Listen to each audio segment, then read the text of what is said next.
ഇപ്രാവശ്യം ഞാൻ വിചാരിച്ചത് അങ്ങനെ എൻ്റെ മോനെ സിദ്ധാർത്ഥന് അവനെ ചെയ്തത് അവൻ്റെ സഹപാഠിയുണ്ട്, അവൻ്റെ സീനിയേഴ്സ്, പിന്നെ അവൻ്റെ അധ്യാപകർ, ഇവരെല്ലാവരും കൂടെ ചേർന്ന് ആ കോളേജിലെ പൂക്കോട് കോളേജിലെ ആ യൂണിയൻ്റെ നേതാക്കന്മാരുൾപ്പെടെ ചേർന്നായിട്ട് കൊലപ്പെടുത്തിയ ആ ഒരു സംഭവം.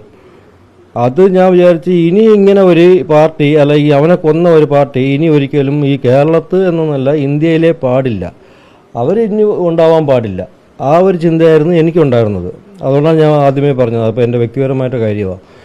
അപ്പോൾ എൻ്റെ മോനെ കൊന്ന ഈ ഒരു തീവ്രവാദി എന്നുള്ള ഈ ഒരു പാർട്ടി ഇനി ഒരു കേരളത്തിലേ വരാൻ പാടില്ല. അത് ഞാനാ തുടങ്ങി വെച്ചു എന്ന് പറയാം വേണമെങ്കിൽ. എൻ്റെ മനസ്സിൽ വരാൻ പാടില്ല, ഒരിക്കലും വരാൻ പാടില്ല. ബാക്കിയുള്ളവരെയും കൂടെ രക്ഷപ്പെടുത്തണം, എനിക്ക് ബാക്കി കുട്ടികളെയും കൂടെ. അതുകൊണ്ട് ഇതൊരു ജീവൻ രക്ഷാ പ്രവർത്തനം എന്ന് കരുതിയാൽ മതി.